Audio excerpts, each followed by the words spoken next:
감사합니다. 우리 예배분들과 함께 서로 축복하며 인사하도록 하겠습니다. 사랑합니다. 축복합니다. 은혜 가운데 승리하시기 바랍니다. 오늘 말씀의 제목은 깨어있으라, 깨어있으라는 제목입니다. 어제 아침에 광주에서 서준인데 문자가 왔습니다.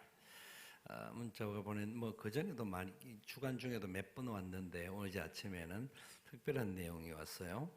목사님, 저 내일이 31번째 생일입니다.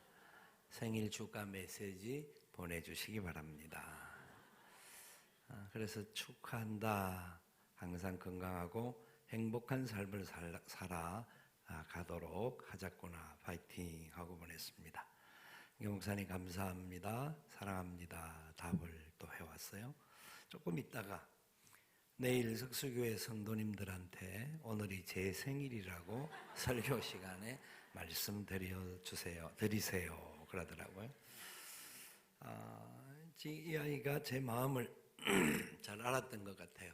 자기가 보내오면 특별한 내용들은 제가 강연에서 이야기하는 걸 알기 때문에 제 마음을 더 먼저 알고 자기 생일을 이야기해달라고 말을 했습니다. 아내가 그런 이야기를 합니다. 서준이는 우리에게 어떤 존재일까요? 라고 질문을 해요. 그래서 다른 대답은 하지를 못했습니다만은 참 순전한 친구. 어떤 때는 좀 어떤 때는 거시기한 때가 있기는 해요. 거시기하기는 하지만 어떤 때는 참 순전함을 느끼게 해요. 그래서 목사님들 이런 것도 보내고 저런 것도 보내고 막 여러 질문들을 합니다. 하면 제가 꼭 단답이라도 답을 해줍니다.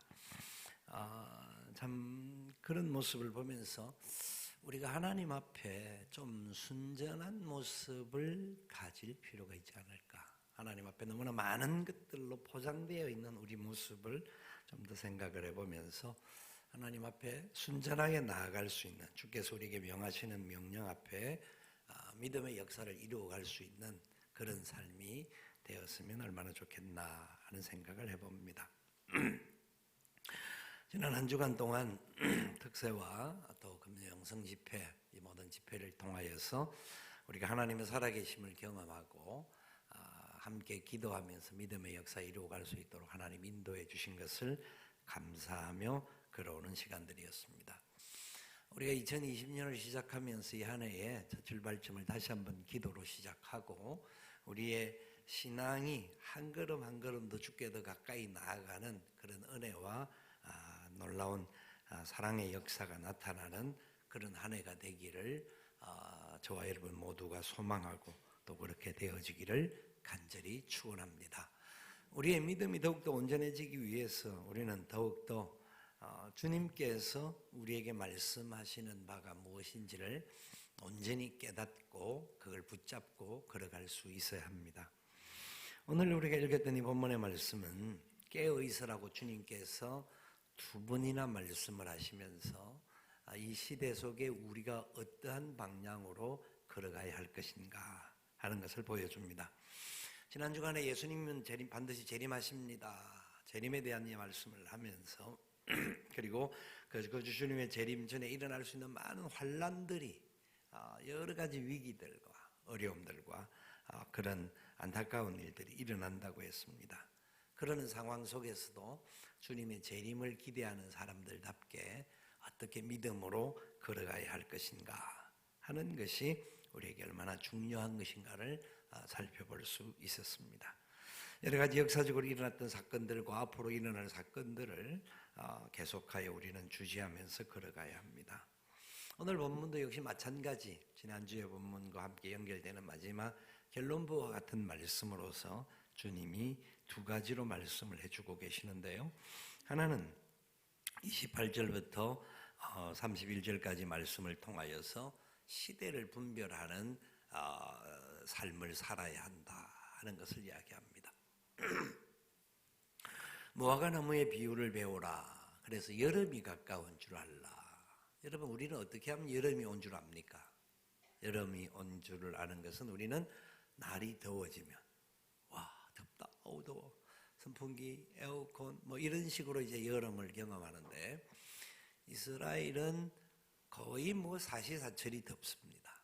뭐 우기 때 1, 2월 달이 조금 덜하기는 하지만 거의 날씨가 덥다가 보니까 여름인지 봄인지 그런 구분이 없습니다. 그런데 그 여름이라고 하는 개념을 이해를 할 때 이제 때를 분별하는 상황이 되는데 그것은 이제 무화과 나무가 잎이 나온다, 열매가 나온다, 그걸 보면 지금이 여름이구나, 지금이 열매를 거두는 때구나 하는 것을 알게 되는 것이죠. 그렇습니다. 그래서 주님께서 이런 상황들 속에서 이런 만물들 움직여지는 이런 것들을 보면서 진짜 계절을 분별할 수 있는 시대 속에 살아가는 사람으로서 분별하는 역사가 필요하다 하는 것을 말씀합니다. 이런 일이 일어나게 될 때에 인자가 가까이 왔다 하는 것을 깨달으라는 겁니다. 지난주에도 우리가 살펴봤듯이 여러 가지 자연재해 가운데 나타났던 많은 어려움들로 인하여서 힘들고 어렵다고 깨닫지만 그 모든 것은 인자가 올 날에 대한 출발이다 하는 이야기를 했습니다. 전쟁의 위기도 그렇고 여러 가지 상황의 문제들이 일어나는 그 모든 것들이 우리를 포기케 하는 것이 아니라 다시 하나님 앞에 설 수 있는 은혜의 역사 속에 나아가는 것이다 하는 것입니다. 여러분, 지금 2020년도를 살아가고 있는 저와 여러분들은 몇 시쯤에 살고 있다고 생각하십니까? 우리 인생 그리고 우리 지구의 모든 시간을 24시로 따진다고 한다면 우리 인생은 지금 몇 시쯤? 나이로 따져서 보면 젊은 사람들은 오전을 살 수도 있겠고 하지만 지구의 전체 나이로 볼 때에 대다수의 사람들이 지금은 거의 밤 11시 지난 시간들을 살고 있다 하는 이야기를 합니다. 그러니까 시대적인 상황이나 모든 현상을 볼 때에 무언가 마지막은 점점 가까이 오고 있다라는 겁니다. 그런데 사람들은 별로 그런 마지막에 대한 어떤 큰 감각이 없습니다.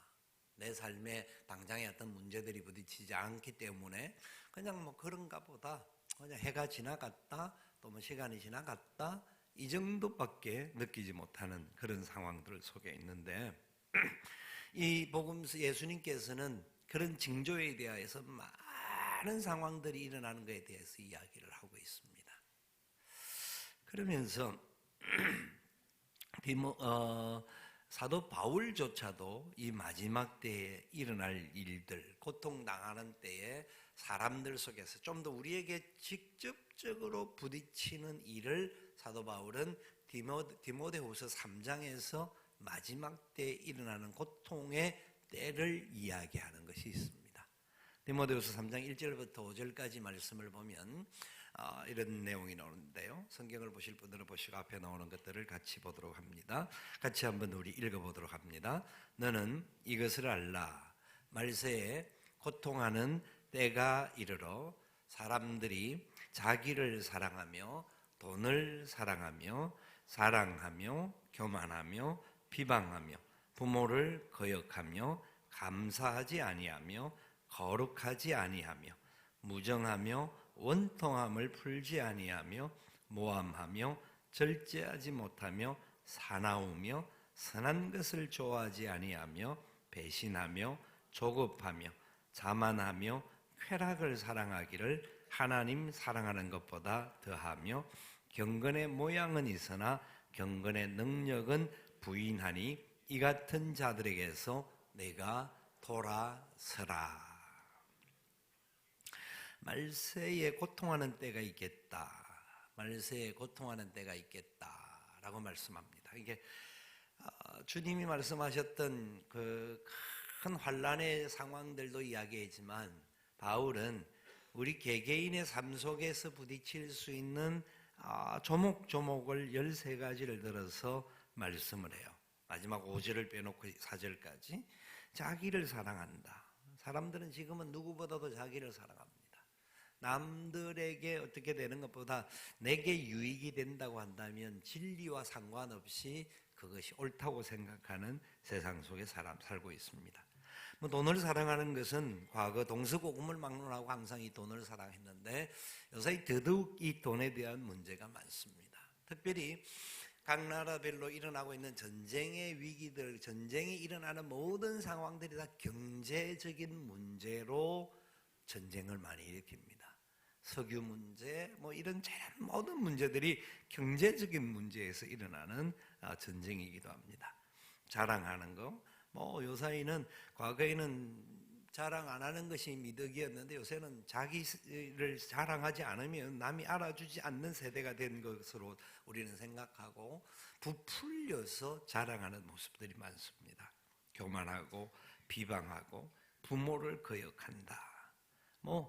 그전에 비하여서 훨씬 많은 참 순전함이 사라져가는 세대를 살고 있지 않는가. 여러 가지 세상의 변화들 속에서 우리들 속에 나타나고 있는 그런 모습인 것 같습니다. 거룩하지 아니하고 무정하고 원통함을 풀지 아니하고 모함하고 절제하지 못하고 사나우며 그렇죠. 그전에는 참 대한민국 사람 순전하다고 했는데 어느 날부터 이게 싸나워졌습니다. 뭔지 모를 성이 나 있는 그런 모습들이 우리들 속에 너무나 많다라는 것을 보게 되죠. 선한 것을 좋아하지 아니하며 배신하며 조급하며 자만하며 쾌락 사랑하기를 하나님 사랑하는 것보다 더한다. 그렇습니다. 실제로 우리의 삶의 모습들이 지금 여기에서 바울이 말했던 이 하나의 항목 속에서 거의 대다수의 사람들이 항목에 부딪힘이 있습니다. 자신의 연약함들이 이 항목 속에 드러날 수 있다는 것을 깨달아야 되는 것이죠. 특별히 바울은 그래서 5절에 이것이 다 디모데를 통하여서 교회에 주는 말씀이었기 때문에 경건의 모양은 있는데 경건의 능력을 부인하는 그런 사람들과 같이 살아가고 있다는 겁니다. 경건의 모양이라고 하는 것은 우리가 쉽게 말해서 바리새인들과 같이 바리새인들은 철저한 경건하게 살고 자기를 다른 사람들에게 보이기 위하여서 철저하게 그렇게 살았던 사람들입니다. 여러분, 경건의 모양은 나름대로 유익이 있는 부분들입니다. 그런데 경건의 능력이 없다고 한다면 경건의 능력은 오직 성령 안에서 있고요. 오직 예수 그리스도의 성품과 예수 그리스도의 그 사랑의 속성을 닮아서 행할 때 나타날 수 있는 겁니다. 하나님이 우리의 아버지가 되심을 믿고 어떠한 상황에도 하나님의 손에 붙들려서 나가기를 소망하는 그런 사람들은 주님이 말씀하시는 바에 따라서 순종하고 반응하고 주님 뜻 가운데서 명하는 대로 살아갑니다. 참 쉽지 않는 이야기 같아요. 왜 그래? 왜냐하면 주님은 우리에게 엄청난 것을 명령을 하거든요. 원수를 사랑하라. 원수를 사랑하라. 형제를 위하여서 자기의 모든 것을 줄 수 있는 자가 되어야 한다. 형제를 위해 생명을 버리는 자가 쉽지 않는데 그런 자들이 있다고 하면 얼마나 귀한지에 대해서 우리에게 말씀합니다. 철저하게 마지막 시대에 우리가 살아야 할 부분은 지금 바울이 이야기했던 예수님이 이야기했던 그런 정신으로 살 것이 아니다. 왜? 지금 그런 것을 보며 세상에 일어나고 있는 현상을 보면서 지금이 마지막 때라는 것을 깨달아야 된다라는 겁니다. 깨닫게 된다고 한다면 우리는 더더욱 그렇게 살아서는 안 된다라는 말씀이죠. 그래서 주님이 말씀하기를 이 모든 말씀에 대하여서 이야기를 하면서 31절에 천지는 없어지겠으나 내 말은 없어지지 아니하리라. 세상의 수많은 변화와 수많은 여러 가지 상황들이 일어나지만 하나님의 말씀은 반드시 이루어지고 영원할 것입니다. 여러분, 하나님의 말씀은 영원합니다. 하나님 말씀은 절대로 우리를 속이는 일이 없습니다. 하나님 말씀에 붙들려 살아가야 됩니다. 철저하게 그 말씀에 무장하는 우리가 되어야 돼요. 사도 바울이 디모데후서 3장에서 이 부분을 연결해서 저는 보고 있지 않나 하고 생각을 해봤습니다. 바울이 3장 12절 이하에서 그렇게 이야기를 해요. 무릇 그리스도 안에서 경건하게 살고자 하는 자는 박해를 받으리라. 악한 사람들과 속이는 자들은 더욱 악하여져서 속이기도 하고 속기도 하나니, 말씀하면서 이런 세상에 살아가는 그리스도인들, 세상의 현상들 속에서 믿음으로 살 때 받을 수 있는 상황들이 생기지만 우리는 어떻게 살아야 될 것인가? 3장 14절부터 17절까지 이렇게 이야기합니다. 같이 한번 읽어보도록 합니다. 그러나 너는 배우고 확신한 일에 거하라. 너는 내가 누구에게서 배운 것을 알며 또 어려서부터 성경을 알았나니 성경은 능히 너로 하여금 그리스도 예수 안에 있는 믿음으로 말미암아 구원에 이르는 지혜가 있게 하느니라. 모든 성경은 하나님의 감동으로 된 것으로 교훈과 책망과 바르게 함과 의로 교육하기에 유익하니 이는 하나님의 사람으로 온전하게 하며 모든 선한 일을 행할 능력을 갖추게 하려 함이라. 아멘. 그렇습니다. 마지막 때 일어나는 수많은 상황들 속에서 수많은 사람들이 흔들릴 수 있고 넘어질 수가 있는데, 하나님 말씀이 영원한 것과 같이 말씀에 붙들려 사는 사람들은 이 마지막 시대에도 선한 능력을 나타내며 살 수 있게 된다는 겁니다. 하나님의 선한 능력이 우리의 힘으로는 안 될 것 같지만 하나님의 말씀의 은혜 가운데서 이 선한 역사에 우리가 동참할 수 있게 될 것이다 약속하고 있습니다. 그러면서 주님께서 이 오늘 본문 말씀 32절 이하에서 그렇게 이야기를 합니다. 지금 세상에 대하여서 너희들이 어떠한 현상이 일어난다고 할지라도 깨어 있으라. 깨어 있으라. 깨어 있으라고 우리에게 당부하고 계십니다. 세상을 제대로 확인하고 내가 사는 삶의 자리에서 제대로 이 세상을 읽을 수 있는 눈을 가져야 되고, 그러면서 우리의 삶은 깨어 있으라고 이야기를 합니다. 33절과 37절에 깨어 있으라는 말이 두 번이나 나옵니다. 33절에는 주의하여 깨어 있으라 그렇게 말씀하고, 37절에 깨어 있으라. 37절 같이 한번 읽어볼까요? 깨어 있으라. 내가 너에게 하는 이 말은 모든 사람에게 하는 말이니라 하시니라. 특별히 깨어 있으라는 것은 예수님께서 그 당시 제자들, 예수님을 따랐던 4명의 제자와 나머지 12제자에게만 주신 것이 아니라 예수님 이후의 모든 사람, 즉 지금 저와 여러분 포함한 모든 사람에게 이 말씀을 주셨다라는 겁니다. 그래서 깨어 있으라는 겁니다. 여러분 깨어 있을 수 있기를 바랍니다. 깨어 있기를 소망합니다. 분명한 것은 예수님이 재림하신다라는 겁니다. 그렇기 때문에 우리는 깨어 있어야 되는데, 자, 언제 주님이 오실지에 대하여서 32절에는 아무도 모른다라는 거예요. 하늘의 천사도 모르고 아들도 모르고 오직 아버지만 아신다. 아버지만 아시지만 분명한 것은 하나님께서 마지막 재림의 역사가 나타나서 심판하는 날이 올 것이고, 하나님의 백성들은 영원한 잔치자리에 들어가는 은혜에 포함하게 될 것이다. 그것을 안다고 하면 깨어 있으라 이 말씀이에요. 자, 그렇다면 또 주님이 구체적으로 뭐라고 말씀하고 있는지를 35절에 보니까 깨어 있으라. 집주인이 언제 올는지, 혹 저물 때일는지 밤중일는지 닭 울 때일는지 새벽일는지 너희가 알지 못함이라. 34절 35절에도 예를 들면서 깨어 있으라고 말씀을 하시면서 언제 오실지 모른다. 그런데 시간을 살펴보니까 정확하게 언제인지는 알지를 못합니다. 이단들 중에서는 예수님이 그 전에 그런 이야기가 1982년 10월 24일인가요? 그때 예수님 재림하신다라고 이장님이가 이야기했던 적이 있었고, 1843년도에도 미국에서 예수님이 재림하는 날을 정해놓고 했던 사람이 있고, 역사 이래에 많은 사람들이 예수님의 재림의 날짜를 딱 요 날이다라고 해서 사람들을 불러 모은 적이 있습니다. 그래서 많은 사람들이 자기들끼리 모여서 주님 재림하니까 산에 들어가서 숨고 또 뭐 그 날만 기다리면서 아무것도 하지 않고 하늘만 바라보는 그런 사람들도 있었습니다. 여러분, 이 두 종류의 문제인데요.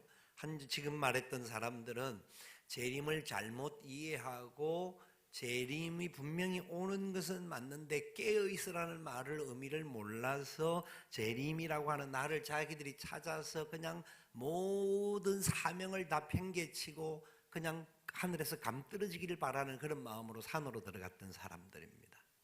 우리나라 이단들 중에서 엘리야 복음성교회라는 것도 있는데요. 거기에도 사람들을 불러 모아가지고 6개월 동안 산에 들어가고 막 했던 그 양평에 그 본부가 있고 하여튼 야단법석을 떨었던 일들이 많습니다. 반면에 이 본문에서 우리에게 도전하는 부분은 너무 마지막 때를 인지하지 못하고 너무 그냥 자기 속에는 옳은 대로 살아가는 거예요. 분명히 주님이 오신다라고 말씀하고 깨어있으라고 말씀하는데 전혀 깨어있지 못하고 세상 말로 자빠져 있는 그런 모습들이 우리들에게 있다라는 겁니다. 깨달으라는 겁니다. 진짜 그걸 알게 되면 깨어있지 않을 수 없다라는 겁니다. 그래서 제발 알고 깨어있어야 된다. 그러면서 주님이 뭐라고 말씀합니까? 저물 때일런지 밤중일런지 다굴 때일런지 새벽일런지 다른 거는 몰라도 주님 지금 말씀하셨던 이 시간은 언제죠? 어두울 때입니다. 그죠? 해가 있을 때가 아닌 해가 지고 난 이후의 시간을 말씀합니다. 세상이 캄캄하고 어둡다라고 이야기하는데 그것은 바로 지금이 마지막 때이기 때문에 그렇습니다. 진짜 어둠이 우리에게 찾아온다라는 겁니다. 성경은 많은 부분에서 이야기를 하는데요. 예수님께서도 앞에 부분에도 이야기했고 바울도 이야기했지만 이런 현상들이 요한계시록에도 구체적으로 나타나고 있는 일들이 많습니다. 마지막 징조 중에 하나가 세계 3차 대전인 아마겟돈 전쟁이 일어난다라고 이야기합니다. 아마겟돈 전쟁이 일어나면 지구상에 있는 하늘에 있는 모든 별들도 그렇고 지구상에 있는 모든 존재들, 모든 것들의 3분의 1이 모조리 죽임을 당하는 역사가 없어지는, 사라지는 역사가 캄캄함의 역사가 나타난다는 겁니다. 지금 우리가 살고 있는 이 지구상에 가지고 있는 무기들만 만약 제대로 다 폭발되어진다고 한다면 3분의 1이 아니라 지구상에 살아남을 수 있는 사람이 몇 명이나 될지 의문점을 갖습니다. 그런데 지난주에도 주님께서 말하는 이 모든 것을 주님이 감하여 주시지 아니하시면 우리가 어떻게 될 것인가? 하나님의 사랑으로 우리에게 감하여 주시고 그리고 그 감하여 주시는 만큼 하나님의 사람들이 깨어서 그 사명을 감당해야 된다라는 말씀인 거예요. 자, 어떻게 그 사명을 감당한다고 알 수 있냐면 깨어있는다라는 게 도대체 뭔가 라는 부분을 주님이 이 캄캄한 세상에서 일어나고 있는 현상들을 이야기하는데 36절에 이렇게 이야기를 하죠. 그가 홀련히 와서 너희가 자는 것을 보지 않도록 해라. 자고 있으면 안 된다라는 겁니다. 자고 있으면 안 된다. 이 말은 하루 24시간에 자지 말라가 아니에요. 저와 여러분들은 밤에는 자야 돼요. 그죠? 하나님께 사랑하는 자에게 잠을 주시고요. 그죠? 근데 예배 시간까지 자는 것은 그거는 깨어 있어야 되는 시간이에요. 그죠? 어젯밤에 너무 피곤해서 주무시는 분은 특별한 하나님의 은혜가 있는 분이니까 뭐 어쩔 수 없습니다만은 근데 이게 우스갯소리로 여러분 듣지 마시기를 바랍니다. 우리가 깨어 있어야 될 때와 잘 때가 있는데 육체적으로는 그것이 분리가 가능합니다. 그런데 영적인 부분에 있어서는 하나님께서는 저와 여러분들에게 항상 깨어 있으라는 겁니다. 낮에도 깨어 있을 뿐만 아니라 캄캄한 밤에도 언제 오실지를 모르니까 깨어 있으라는 겁니다. 깨어 있으라는 겁니다. 바울은 데살로니가 전서에서 우리에게 이 말씀을 들려주는데요.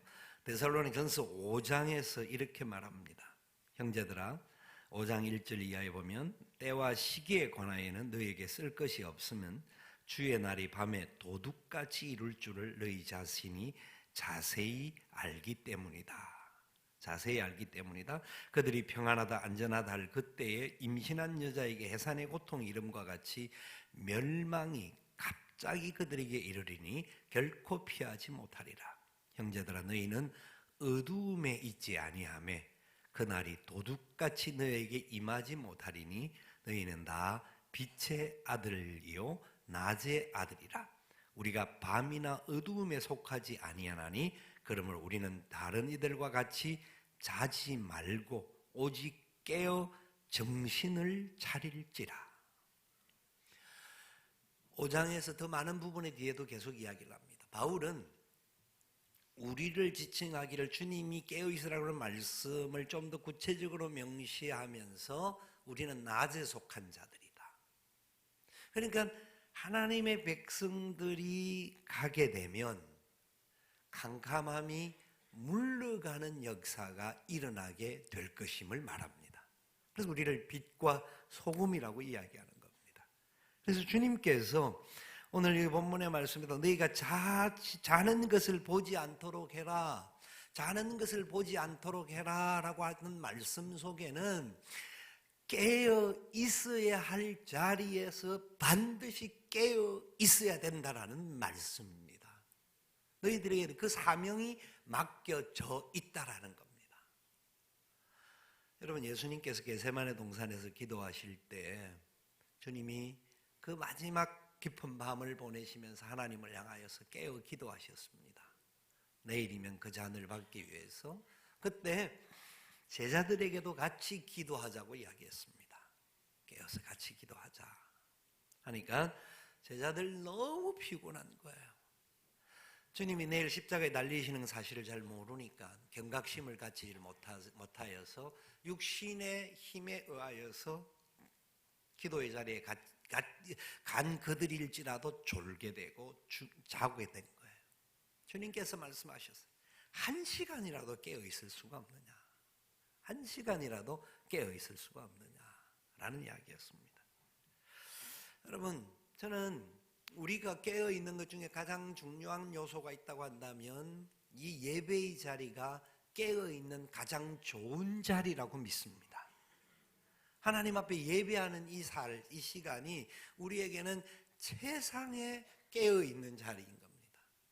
많은 우리 성도들 중에서는 주일 낮 예배뿐만 아니라 오후 예배, 수요 예배, 금요 기도회, 새벽 기도회, 그리고 모든 또 많은 부분에 참여하는 분들도 있습니다만은 80% 내지 90%에 가까운 사람들은 주일 1시간의 예배함으로 거의 일주일을 살아가는 경우가 많습니다. 주일 1시간 예배를 드리는데 이 1시간조차도 깨어있지 못한다고 한다면 우리가 평상시에 나 혼자 있으면서 깨어서 믿음으로 신앙생활해 나간다는 것은 쉬운 일이 아닙니다. 그렇기 때문에 철저하게 우리가 하나님의 말씀 앞에 깨어 있어야 합니다. 그리고 내 삶이 그래야만이 내 삶의 자리에 나가서 사명을 감당할 수가 있습니다. 왜냐하면 마지막에요, 심판이 나타난다라고 하는 말은 성경에 뭐라고 이야기하느냐면 두 가지 그 말씀을 드렸죠. 하나는 영원한 심판이 있을 뿐만 아니라 하나님의 백성들에게는 영원한 혼인잔치의 기쁨으로 들어가는 자리라는 겁니다.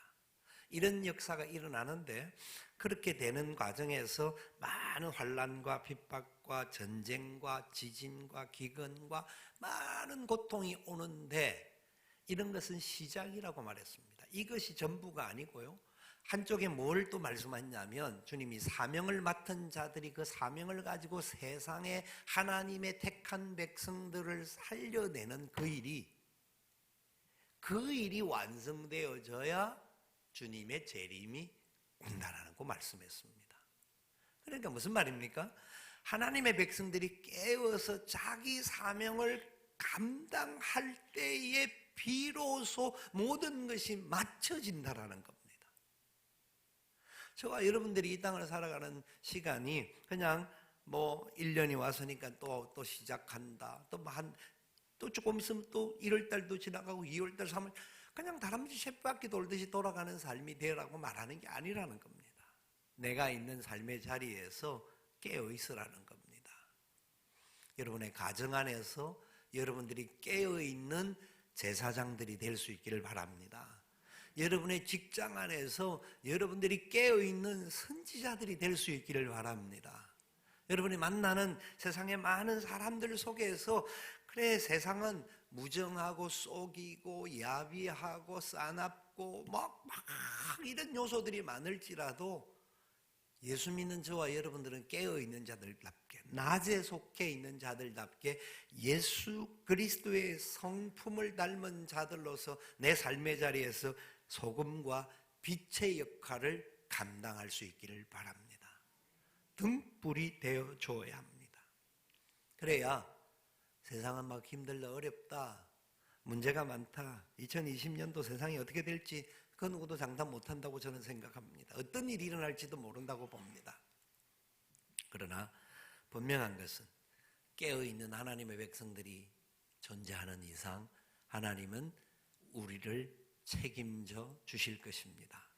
어떤 위기와 어려움이 온다 할지라도 하나님은 그 과정 속에 믿음의 역사가 일어나게 하고 생명의 역사를 나타내실 것입니다. 그것을 우리가 기억하면서 걸어간다고 한다면 진짜 깨어있다라고 하는 것은 너무나 중요하다라는 것을 기억하시면 좋겠습니다. 오늘 아니면 다음에 하면 되지, 너 내년에 하지, 돈 좀 벌고 나서 하지, 이제 세상 일 다 끝나고 나서는 그때 하지.